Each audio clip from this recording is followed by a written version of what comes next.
নবী বললেন, উম্মত রে, পাপিষ্ঠদের জন্য আল্লাহ একটা সাপ পাঠাই দিবে কবরের মধ্যে। ওই সাপে তারে দংশন করতে থাকবে, কামড়াইতে থাকবে। ওই সাপের বিষ যদি পৃথিবীর মধ্যে সে একবার ছেড়ে দিত, তাহলে সারা পৃথিবীর মধ্যে কোনো ফসল হতো না, এত পরিমাণে বিষ হবে। সাপের বিষটা এত বড়ই মারাত্মক, একটা কামড় দিলে 40 বছর পর্যন্ত শরীরের মধ্যে বিষের ক্রিয়া চলতে থাকবে। ওই সাপের বিষ এতই ভয়াবহ, 40 বছর ধরে সাপের বিষ শরীরের মধ্যে ক্রিয়া করতে থাকবে। কবর এত বড় ভয়াবহ, কবর এত বড় ভয়াবহ। কে কে ওই কবরে আপনার আসবে? বাজান, খুব মনোযোগ দিয়েন। দুরূদ শরীফের ফাজাইলের মধ্যে আসছে, একজন আল্লাহর বান্দা, তিনি হজ করার জন্য রওনা হয়ে গিয়েছিলেন। উনি রওনা হলেন, বহুদূর যাওয়ার পরে ইরাকের মরুভূমির মধ্যে সে মারা গেল। মারা যাওয়ার পরে তার চেহারাটা হয়ে গেল জানোয়ারের চেহারার মতো।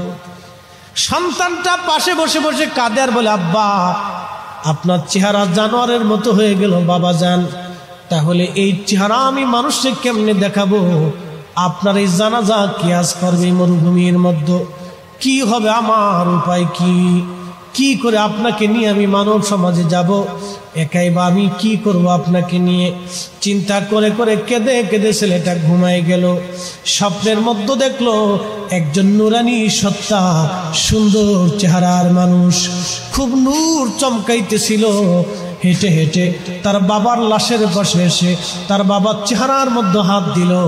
নুরানি হাত পড়ার সঙ্গে সঙ্গে চেহারা নূরের আলোর মতো আলোকিত হয়ে গেল। ছেলেটা কদমের মধ্যে পড়ে গেছে। কে গো হুজুর আপনি? কঠিন এই মুসিবতের সময় আপনি এসে আমার বাবার চেহারা হাত বোলাইলেন, চেহারা নুরানি হয়ে গেল, বলবেন কি? লোকটি বলল, তুমি আমাকে চিনো না? বলে না, আমি চিনলাম না। আল্লাহ আল্লাহ, লোকটি বলতেছিল, বাবারে, আমি সেই নবী, আখিরি নবী, রহমাতুল লিল আলামিন। ইয়া রাসূলুল্লাহ, ইয়া হাবিবাল্লাহ, আপনি আসছেন এই কঠিন বিপদে। আমার বাবার চেহারাটা জানোয়ারের চেহারার মতো হয়ে গেল। আপনি এসে নুরানি হাত বোলাই দিলেন। ইয়া নবী আল্লাহ, কোন আমলের জন্য? আমার আব্বা জানের আজ বিপদ থেকে বেঁচে গেল। আল্লাহর নবী ডাক দিয়ে বলেন, বাসার শোনো, তোমার আব্বা জানের আমল ছিল প্রত্যেক দিন আমি নবীজির শানে 300 বার দুরূদ শরীফ তেলাওয়াত করে রাত্রিবেলা ঘুমাইতো। আজকে রাত্রিবেলা দুরূদ শরীফ না দিয়ে ঘুমিয়ে আসছে। রাত্রিবেলা তোমার আব্বা জান মারা গিয়েছে। যখন আমার